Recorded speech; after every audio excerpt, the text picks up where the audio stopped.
दोस्तों, अगर आप और अच्छी नींद चाहते हैं तो हमारी प्यारी सी ऐप नींद को इंस्टॉल करें। इस ऐप पर आपको एक्सक्लूसिव स्लीप स्टोरीज़ मिलेंगी और आप बिना यूट्यूब प्रीमियम के भी इन स्टोरीज़ को बैकग्राउंड में सुन सकेंगे। इंस्टॉल करने के लिए आप हमारी वेबसाइट neend.app पर ज़रूर आइए और अच्छी कहानियाँ, स्लीप म्यूज़िक, कुछ टिप्स सुनने के लिए इस चैनल को सब्सक्राइब कीजिए। नमस्ते, मैं हूं पायल। आशा है आप सबको मेरी आवाज सुनकर जल्दी नींद आने में मदद मिलती होगी। अगर आपको मेरी आवाज पसंद है तो मेरी 100 से भी ज्यादा कहानियां नींद ऐप पर है। उन्हें सुनने के लिए नींद ऐप इंस्टॉल करें और मुझे कमेंट करके जरूर से बताइए कि आज का आपका बेस्ट मोमेंट क्या था।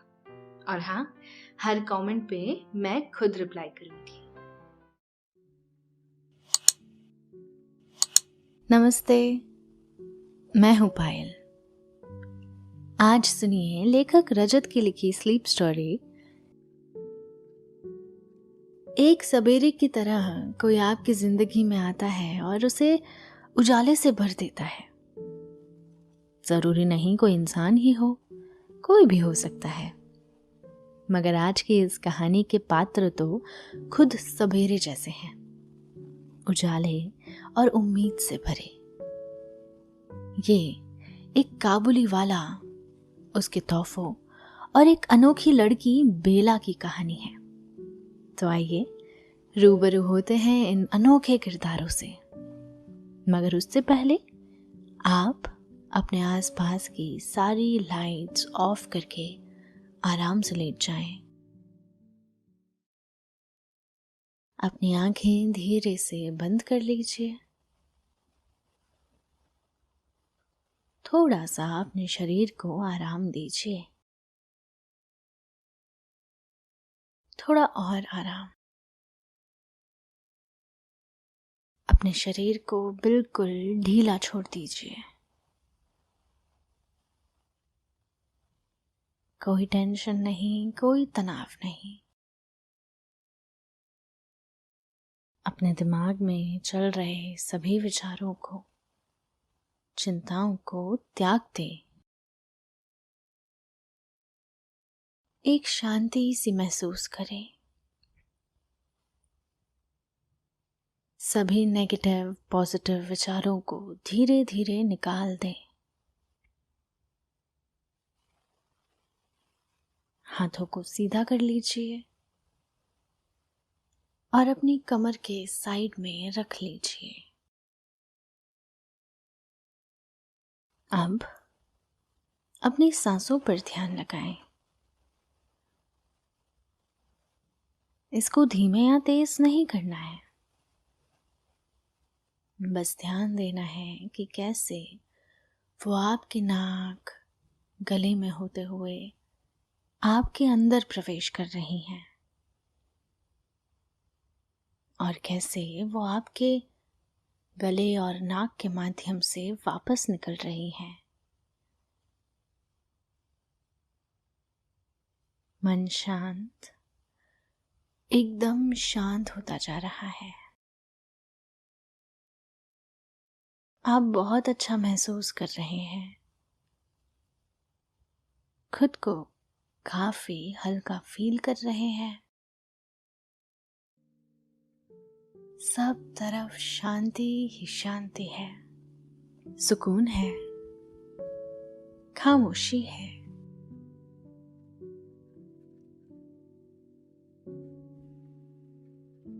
ठंडी रात की छांव में ठिठुरती हवाओं के बीच खुद को ठंड से बचाने की असहाय कोशिश करता हुआ वो चला जा रहा था। उसके मुख से ठिठुरने की आवाज आ रही थी और शरीर कांप रहा था। वो एक कंबल जो कि रात के रंगों में से एक था, काले रंग का, ओढ़े हुए था, जो बीच में से कहीं कहीं पर से फटा होने की वजह से सिला हुआ था। उसके कांधे पर एक बड़ा सा झोला था। सब उसे काबुली वाला कहकर पुकारते थे। कोई उसका असली नाम नहीं जानता था,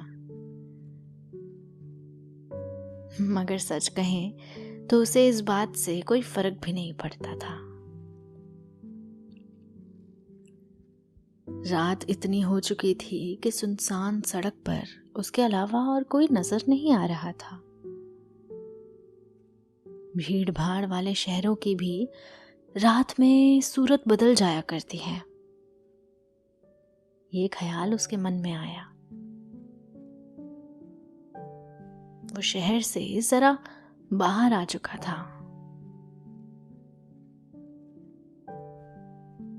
बाईं ओर एक जैसे मकानों की लाइन लगी थी और दाएं तरफ या तो खाली जगह थी या छोटे मोटे जंगलों के रूप।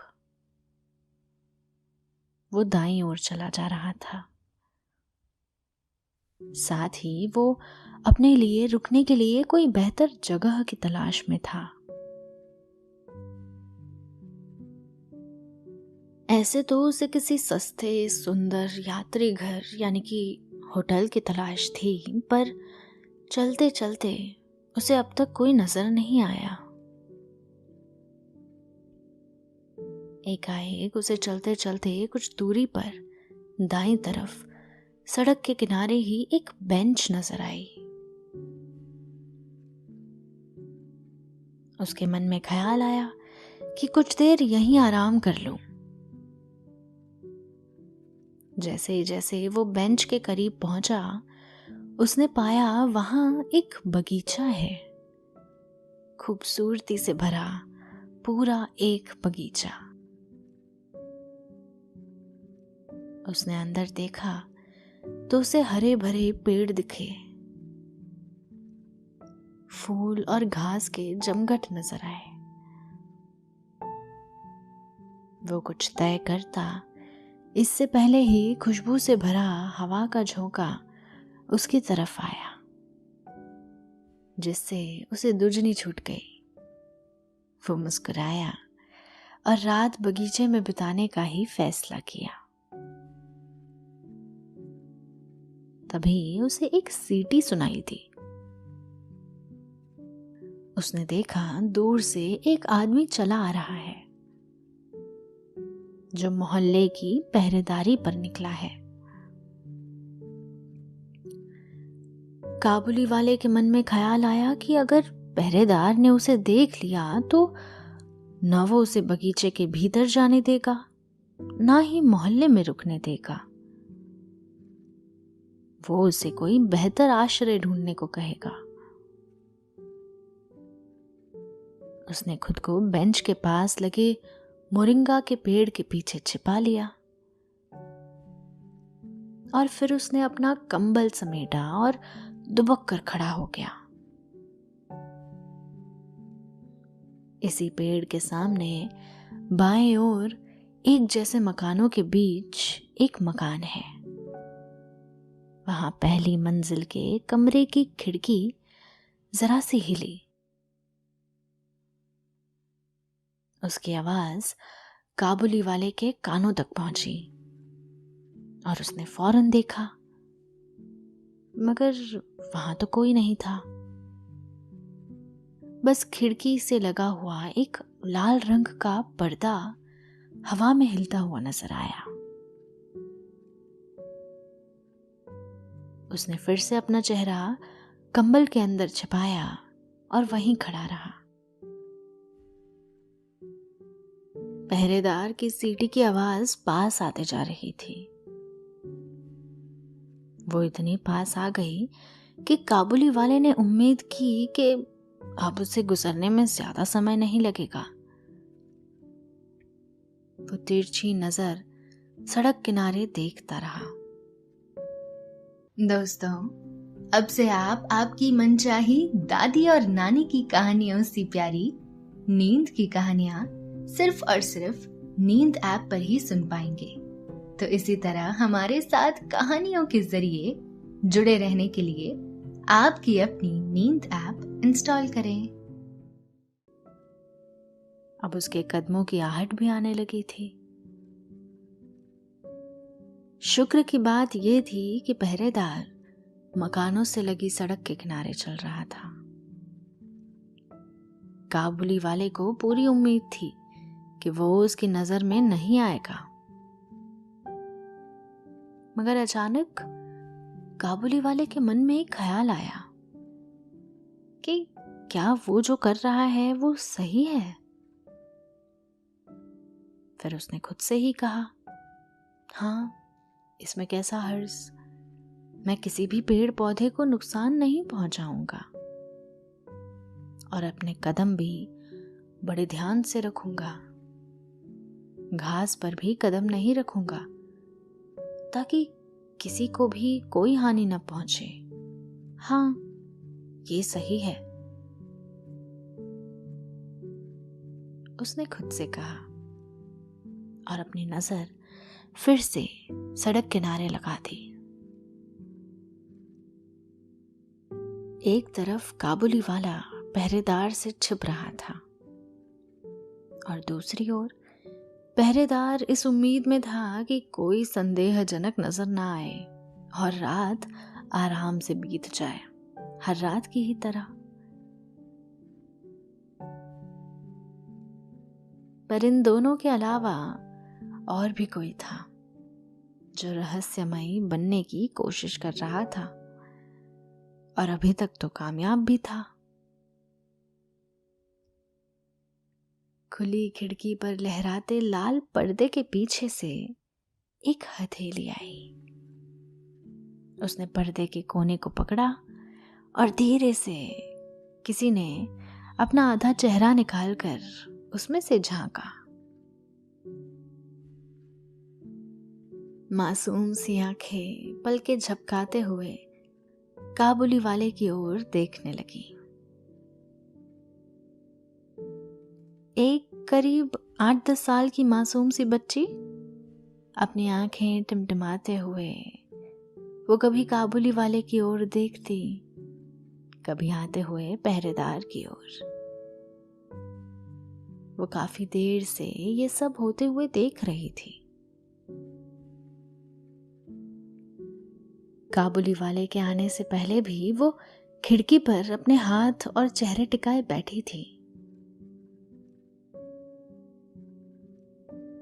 कभी आसमां को निहारती तो कभी सामने बगीचे की ओर, कभी खाली रास्ते पर अपनी नजर चलाने लगती। तभी उसे काबुली वाला आते हुए दिखा। उसने उसके आने की आहट सुनते ही अपना चेहरा और हाथ खिड़की के भीतर ले लिए था और फिर देखने लगी। उसे काबुली वाले को देखते ही कुछ अनोखा, कुछ विशेष लगा था। उसकी वेशभूषा, चाल ढाल, उसके कंधे पर टंगा वो रहस्यमयी सामान जो कंबल से ढका हुआ था, ये सब कुछ काफी अलग लग रहा था। वो छुप छुप के सब देखती रही और अपने होने की भनक काबुली वाले को ना लगने दी। पहरेदार अब काफी पास आ चुका था। उसके धीमे धीमे कदमों की आहट सीटी की आवाज से दूर न थी। खिड़की के पीछे छिपी वो लड़की जिसका नाम बेला है, वो तब तक कुछ अनुमान लगा चुकी थी कि काबुली वाला क्या चाहता है। बेला को लगा कि काबुली वाला बस आराम करना चाहता है। वो इस शहर का लगता भी नहीं। शायद कोई राहगीर होगा या शायद रास्ता भटक गया होगा। बेला पहरेदार को भी अच्छे से जानती थी।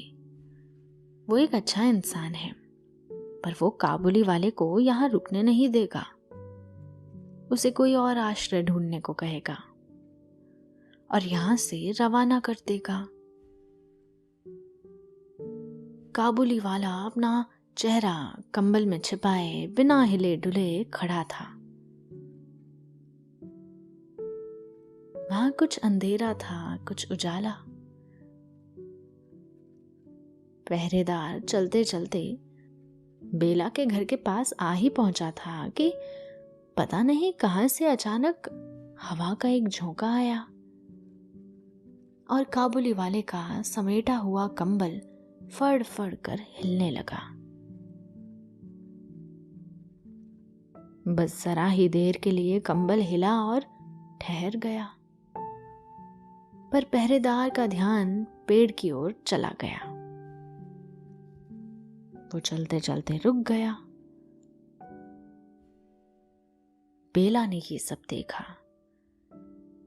काबुली वाला अपनी सांस रोके खड़ा रह गया। बेला ने घबराते हुए सोचा कि अब क्या होगा। पहरेदार ने बड़ी ध्यान से पेड़ की ओर देखा, मगर उसे कोई हलचल नजर नहीं आई। पर आवाज तो उसी तरफ से आई थी। ये सोच उसने पेड़ की तरफ अपने कदम बढ़ाए। बेला ने सोचा कि अब क्या करना चाहिए। तभी एकदम से उसने आवाज लगाई, अरे पहरा देने वाले काका। पहरेदार चलते चलते रुक गया। उसने घर के ऊपर देखा तो खिड़की से बाहर बेला झांक रही थी। पहरेदार ने पूछा, क्या हुआ बिटिया, सब ठीक है ना? बेला ने अटपटे ढंग में कहा, हाँ काका, सब ठीक है, पर मुझे आपकी मदद चाहिए। क्या आप मेरी मदद करेंगे? पहरेदार ने फौरन कहा, हाँ बिल्कुल, बताओ क्या बात है। काबुली वाले ने अपना चेहरा तिरछा कर पेड़ से जरा सा बाहर निकलकर दोनों की तरफ देखा। बेला ने कहा, ये जो मेरी साइकिल खड़ी है ना, यहां मेरी एक छोटी सी गुड़िया गिर गई है, आप ढूंढ दोगे क्या? पहरेदार ने घर की दीवार से सटी हुई खिड़की से ठीक नीचे खड़ी साइकिल की ओर देखा। वहां अंधेरा था, सिर्फ थोड़ा सा उजाला लिए स्ट्रीट लाइट की रोशनी वहां पड़ रही थी। पहरेदार ने हामी में सर हिलाया और साइकिल की ओर देखता हुआ आगे बढ़ा। बेला ने देखा कि पहरेदार का ध्यान साइकिल की ओर है। उसने काबुली वाले की ओर देखा और वो उन दोनों की ओर ही देख रहा था। बेला ने फौरन काबुली वाले को हाथ का इशारा कर वहां से जाने का इशारा किया। काबुली वाले ने ये देखा तो उसकी आंखें हैरानियत से फैल गई। उसने सोचा, मतलब ये लड़की जानती है कि मैं यहां हूं।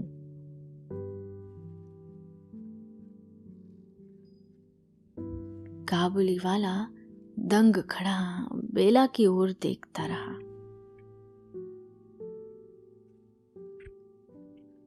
पहरेदार साइकिल के पास आकर झुक कर बोला, बिटिया, यहां तो कोई गुड़िया नहीं दिख रही। फिर उसने अपना चेहरा उठाकर बेला की ओर देखा। बेला तुरंत से अपना हाथ हिलाते हुए रुक गई। उसने फिर अटकते हुए कहा, अरे वहीं होगी काका, अभी कुछ देर पहले ही तो गिरी थी मेरे हाथ से, अब थोड़ा ध्यान से देखो ना। पहरेदार ने धीरे से अच्छा ठीक है कहा और साइकिल के पास बैठ गया और वहां ढूंढने लगा। बेला ने फिर से काबुली वाले को इशारा किया, जल्दी जाने के लिए इशारा किया और कहीं छुपने के लिए इशारा किया। काबुली वाले ने आश्चर्य से बेला को देखते हुए वहां से कहीं और छुपने की सोची और वो धीरे से बेंच के पीछे छिप गया। दोस्तों, अब से आप आपकी मनचाही दादी और नानी की कहानियों से प्यारी नींद की कहानियां सिर्फ और सिर्फ नींद ऐप पर ही सुन पाएंगे। तो इसी तरह हमारे साथ कहानियों के जरिए जुड़े रहने के लिए आपकी अपनी नींद ऐप इंस्टॉल करें।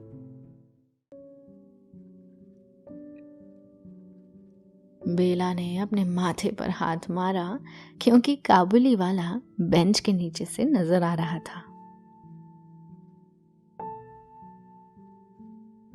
पहरेदार फिर बोला, बेटा यहाँ तो कुछ भी नहीं है। बेला ने कहा, कोई बात नहीं काका, धन्यवाद, मैं सुबह देख लूंगी।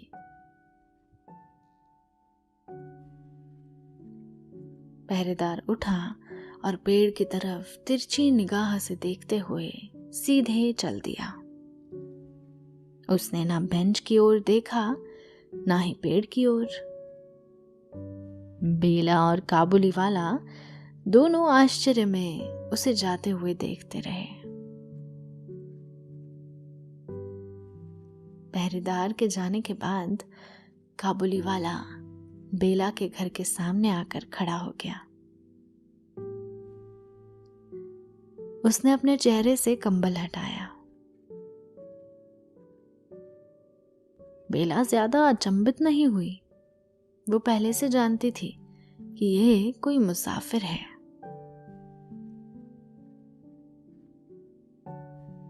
काबुली वाले ने बेला को धन्यवाद दिया और दोनों ने एक दूसरे को अपना अपना परिचय भी दिया।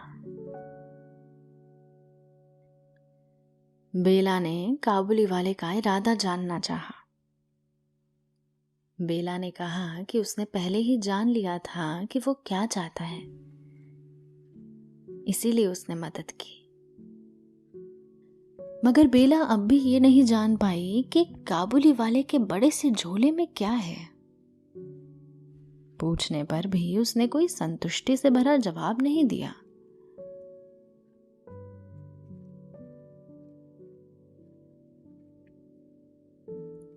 आसमां पर सितारे गहरे होकर और भी ज्यादा नजर आने लगे थे।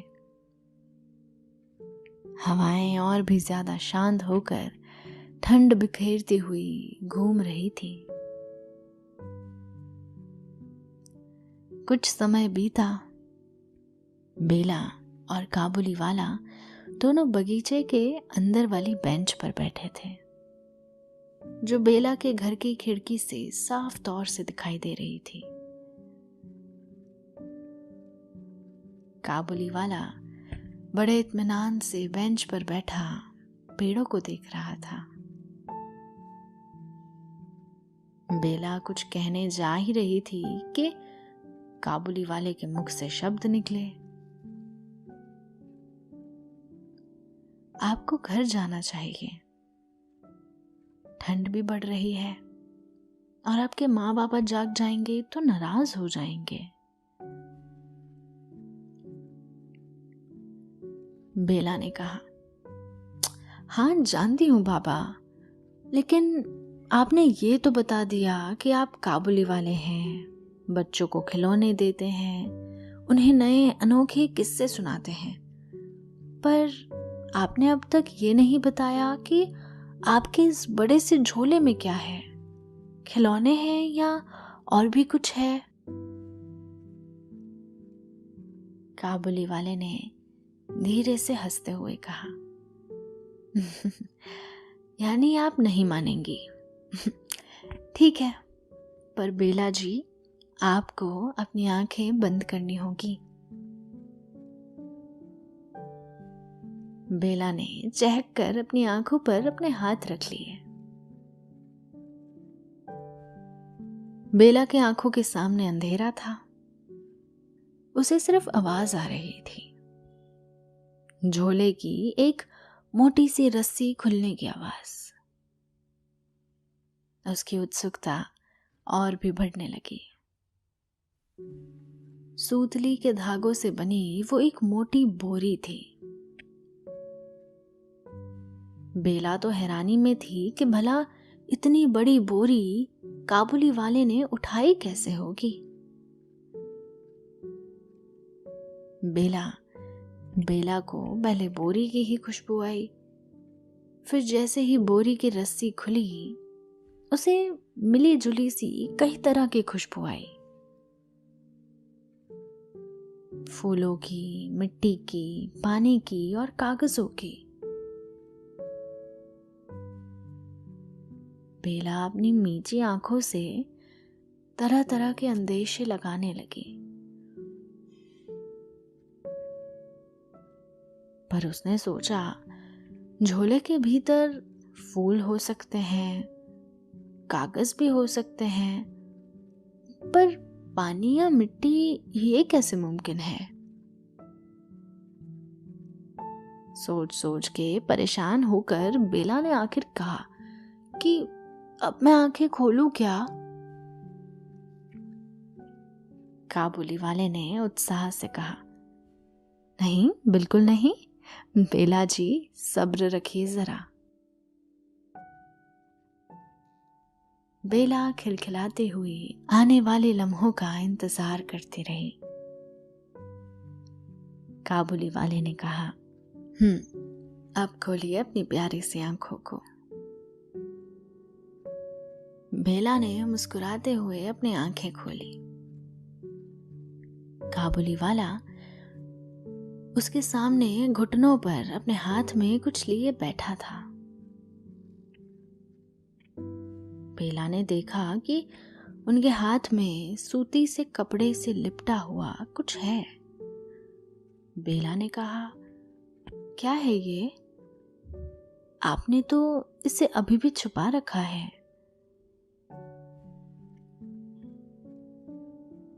बेला ने उसे लेने के लिए अपने हाथ बढ़ाए और उसे खोलने लगी, तो काबुली वाले ने मना करते हुए कहा, नाना, अभी नहीं, आप इसे अभी नहीं देख सकती।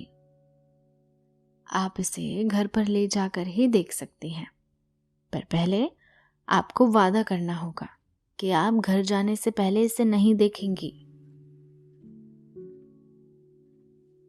बेला ने तंग आने का बहाना करते हुए कहा, ये क्या बचपना है, आप तो मुझसे भी छोटे हैं।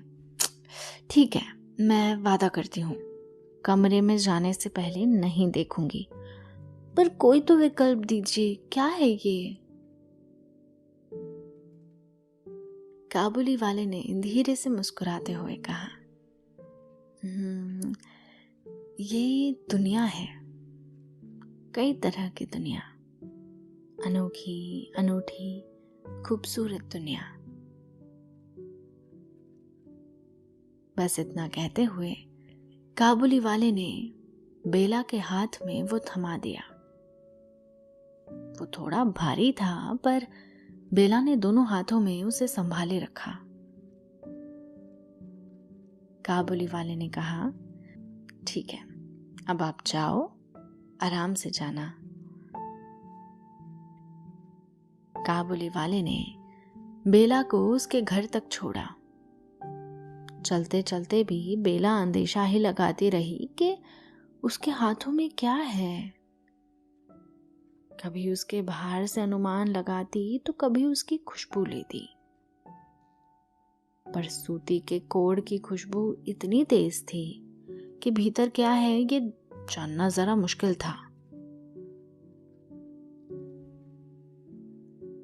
बेला अपने कमरे में पहुंची और काबुली वाला बगीचे में बेंच पर आकर बैठ गया। बेला ने खिड़की से काबुली वाले को हाथ दिखाया। काबुली वाले ने भी हाथ हिलाकर उसका अभिवादन किया और बेंच पर अपना कंबल ओढ़ लेट गया।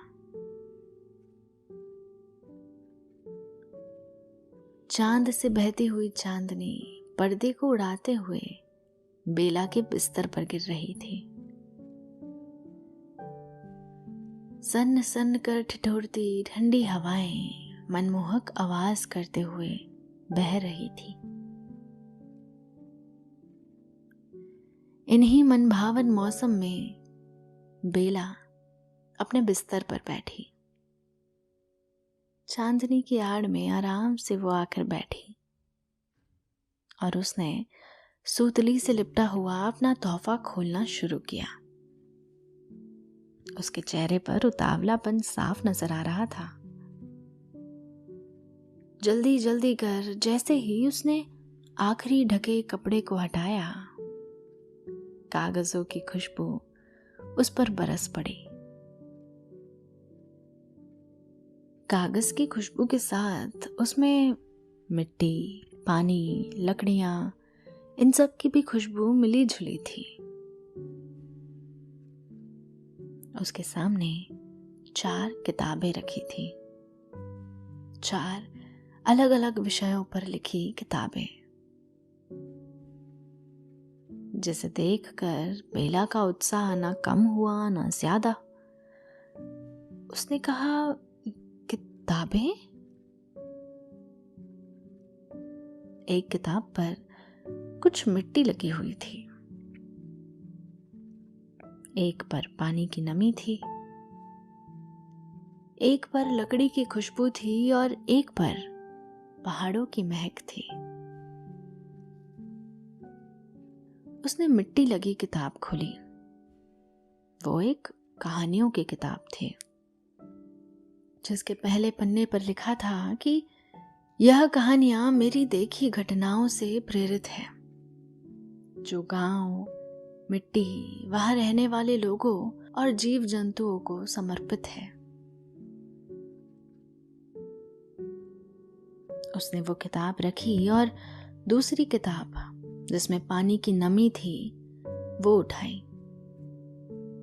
उसे खोला तो उसके पहले पन्ने पर लिखा था कि एक नाविक और उसके रोमांचक सफर की कहानियां। अब बेला की दिलचस्पी बढ़ रही थी। वह दंग थी और जिज्ञासु भी।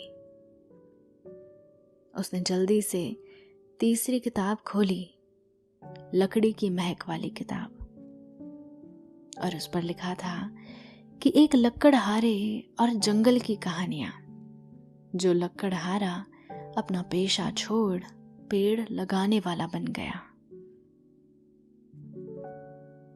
बेला ने जल्दी से आखिरी किताब खोली, जो पहाड़ों की महक लिए हुई थी, जो महक बेला के लिए नई थी। उसे तो पता भी नहीं था कि ये किसकी महक है। उस पर लिखा था, पहाड़ पर रहने वाली एक परिवार की कहानी। बेला के मन में इस नई सी दुनियाओं को जानने का ऐसा मन चाहा, जैसे कोई मिट्टी पानी को चाहती हो। वो ना ही कभी किसी नाविक से मिली थी, ना ही कभी पहाड़ों पर गई थी। उसके लिए लकड़हारा और गांव भी नया ही था। कितना कुछ है जानने के लिए, उसने सोचा। क्या काबुली वाला जानता था कि मेरे लिए क्या नया होगा? जानता ही होगा, तभी तो ये दिया उन्होंने मुझे। पर रात बहुत हो चुकी थी। वो पहले कभी इतना नहीं जागी थी। उसने सोचा कि ये सब मैं कल पढ़ूंगी। फिर सोचा जरा सा पढ़ लेती हूँ, फिर सो जाऊंगी। उसने पहाड़ों से शुरुआत की और थोड़ा थोड़ा करते एक कहानी खत्म कर दी। उसके चेहरे पर सुकून था, जो आमतौर पर बच्चों के चेहरे पर अक्सर नजर आता है, पर इसमें कुछ खास था। दोस्तों, अब से आप आपकी मनचाही दादी और नानी की कहानियों से प्यारी नींद की कहानियां सिर्फ और सिर्फ नींद ऐप पर ही सुन पाएंगे। तो इसी तरह हमारे साथ कहानियों के जरिए जुड़े रहने के लिए आपकी अपनी नींद ऐप इंस्टॉल करें। उसने किताब अपने सीने से लगाई और मुस्कुराते हुए अपनी आंखें बंद की। उसे कब नींद आई उसे भी भनक न लगी, जैसे नींद उसकी पलकों के करीब बैठी इंतजार ही कर रही थी कि कब ये साहिबा आंखें बंद करे और हम जरा पधारे। सुहानी रात ढलते ढलते सबेरा हुआ। सबेरे का पहला क्षण वैसा ही होता है जैसे पहली मर्तबा कोई बच्चा मुस्कुराया हो। मगर हमारी बेला अब भी सो रही थी। उसकी सबेरे होते ही उठने की आदत नहीं थी। जरा दिन चढ़ता और निखरता, तब जाकर हमारी बेला रानी उठती। घड़ी में 7 बजे। माँ के किचन में काम करने की आवाज से उसकी हल्की सी नींद टूटी। नींद में ही उसे ख्याल आया काबुली वाले की किताबों का। उसने उठकर खिड़की से बाहर झांका। काबुली वाला बेंच पर नहीं था, आसपास भी नहीं नजर आया। माँ के पीछे से आवाज आई। उन्होंने कमरे में झांकते हुए कहा, अरे बेला रानी, आज जल्दी कैसे उठ गई बेटा? उसने माँ से पूछा। माँ, कोई आया था क्या? माँ ने जवाब दिया, नहीं, कोई आया तो नहीं था। क्यों? अरे, ये किताबें कैसी हैं? माँ ने दरवाजे पर ठहर कर ही किताबों को देखते हुए पूछा। बेला उछलती हुई चहकती हुई माँ के पास आई। उसने कहा, आप सोच भी नहीं सकती माँ कि कल रात को क्या हुआ। माँ कुछ पूछती और बेला कुछ और कहती उससे पहले ही बाहर से खिड़की के रास्ते से आवाज आई, बच्चों की आवाजें। काबुली वाला, काबुली वाला। बेला ने खिड़की की ओर देखा और फिर हंसते हुए माँ को देखा। माँ को कुछ पता नहीं था, पर बेला की खुशी देखकर वो भी उसके साथ चहकने लगी। बेला ने खिड़की से बाहर देखा। कुछ दूरी पर रास्ते पर काबुली वाला झूमता हुआ चला जा रहा था और बच्चों में किताबें बांट रहा है। बेला ने खुशी से आवाज लगाई, माँ, काबुली वाला। माँ ने भी बेला के साथ झांक कर बाहर देखा। बेला ने काबुली वाले को भी आवाज लगाई और दोनों दौड़कर घर के नीचे गए। जब तक काबुली वाला बेला के घर के करीब आ चुका था, बच्चों ने उसे घेर रखा था। वो झूमता हुआ किताबें बांट रहा था। झोला उसके कंधे पर था। बेला आवाज लगाते हुए उसकी ओर दौड़ी। उसकी माँ उसके पीछे धीरे धीरे जाती रही। काबुली वाले ने उसकी आवाज सुनी और हाथ फैलाकर कहा, बेला साहिबा। बेला काबुली वाले के पास जाकर जरा सा उछली। काबुली वाले ने उसे अपने हाथों में पकड़कर अपने गले लगाया और फिर उसे हवा में उछाला, जैसे बच्चे को प्यार में हवा में उछालकर हाथ में थामते हैं, बस वैसे ही। उसी तरह से उछालते हुए काबुली वाले ने देखा तो बेला आसमान से अलग नहीं लग रही थी। बेला ऐसे हंसी जैसे बारिश हुई है।